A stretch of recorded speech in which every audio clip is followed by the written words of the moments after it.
Bonjour et bienvenue dans cette deuxième vidéo de la série sur les 12 principes de l'animation. Dans la première vidéo, on a vu le squash and stretch. Si vous n'avez pas vu cette vidéo, je vous mets le lien dans la description. Aujourd'hui, on va parler du principe de timing and spacing. Celui-ci va nous permettre d'influer sur la vitesse de nos animations. En animation, pour gérer cela, il est courant d'utiliser une timing chart. Nous allons voir dans cette première vidéo comment elle se compose, mais nous rentrerons plus en détail dessus dans la prochaine vidéo sur le principe de is in, is out, qui est d'ailleurs lié en quelque sorte avec le principe de timing and spacing que nous allons voir aujourd'hui. Je fais ce tuto avec le logiciel Animate, mais vous pouvez bien sûr le suivre avec n'importe quel logiciel pour faire de l'animation image par image, ou même un crayon de papier et un flipbook. Avant de commencer ce tuto, si le contenu de cette vidéo te plaît, n'hésite pas à t'abonner à la chaîne en cliquant sur la petite cloche pour être au courant dès la sortie des prochaines vidéos. Bon tuto! Le timing and spacing va nous permettre de gérer le temps que met une action pour se dérouler et comment celle-ci va se comporter dans le temps. Grâce à la notion de timing, on va définir le temps que prend l'action pour se dérouler. Et grâce à la notion de spacing, on va jouer avec l'espacement de nos dessins sur les images clés pour influer sur la vitesse de nos animations. Ce qui nous amènera directement vers un autre des 12 principes de l'animation qui est le is in, is out que nous verrons dans la prochaine vidéo.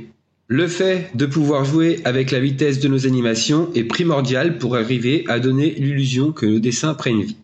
Par exemple, une voiture qui se déplace d'un point A à un point B ne le fait pas à une vitesse constante, mais va commencer par accélérer pour atteindre sa vitesse de pointe et enfin ralentir pour s'arrêter. Dans le cas de deux balles, par exemple, une rebondissante et l'autre de basket, ce sera la même chose. En raison de leur poids, de leur masse et de leur matière, elles n'auront pas du tout le même rebond. On pourra encore une fois gérer ça grâce à l'espacement de nos images clés. Alors, ce qu'il est important de savoir en animation, c'est que plus on fera de dessins, plus notre animation paraîtra lente. Et moins on fera de dessins, plus notre animation, au contraire, paraîtra rapide. Un peu comme un musicien avec sa partition. Donc, en animation, on va servir d'une timing chart pour pouvoir gérer avant même d'animer un peu la vitesse de nos animations. Donc cette timing chart, je reviendrai plus en détail dans la prochaine vidéo sur le is in, is out, mais en gros, voici comment elle se compose. La ligne horizontale va représenter le temps. Donc, à ces extrêmes, on va trouver l'image numéro 1 et à l'autre extrême, l'image numéro 12. Ces clés sont appelées les extrêmes ou images clés. Donc ce sont les pauses clés entre une action et une autre. Dans le cas d'un personnage, ça pourrait très bien être notre personnage en position debout et à l'image 12, notre personnage en train de ramasser un objet.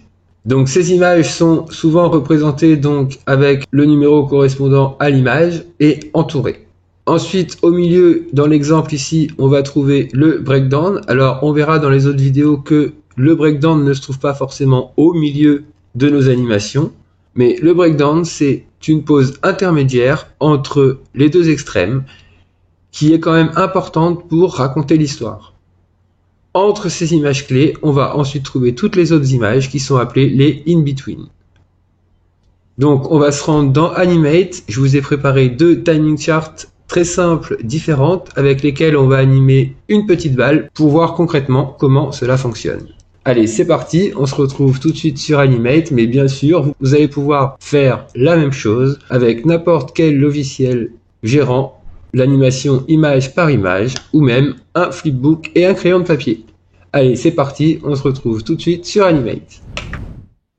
Alors, nous voici dans Animate. Donc, je vous ai préparé deux petites timing charts très très simples. Donc, sur la première, on peut voir qu'ici, nos images clés représentées par ces petites barres verticales ont toutes le même espacement.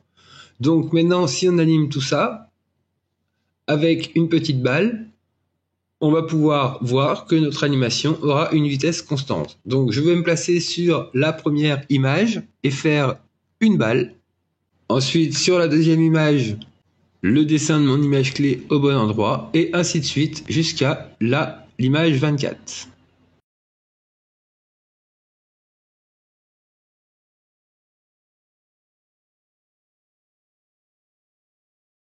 Donc maintenant, si je lis mon animation, on peut voir que la première animation que j'ai faite avec cette première timing chart va à une vitesse constante.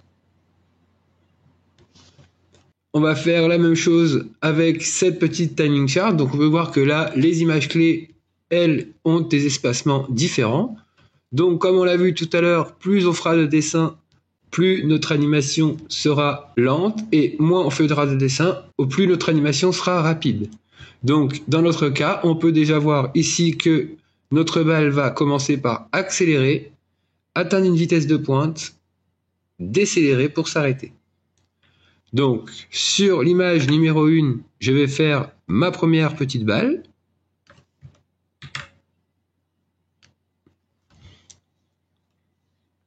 Et ainsi de suite sur toutes mes images.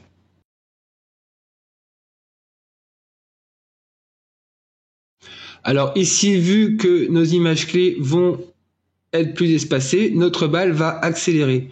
Donc ce qu'on peut faire, c'est tout de suite appliquer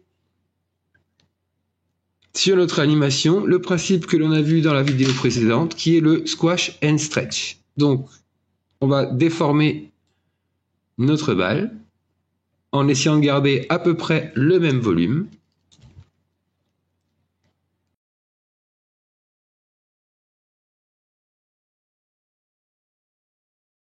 À partir de cette image, notre balle va commencer à ralentir, donc elle va commencer à revenir à sa forme initiale.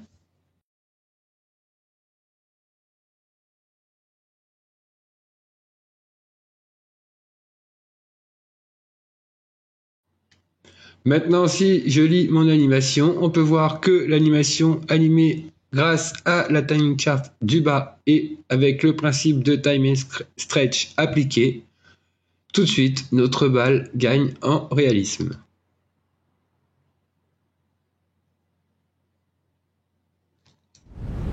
Voilà, c'est tout pour cette vidéo. On se retrouve très vite dans la prochaine vidéo où l'on va rentrer plus en détail sur l'utilisation d'une timing chart et le principe de is in, is out.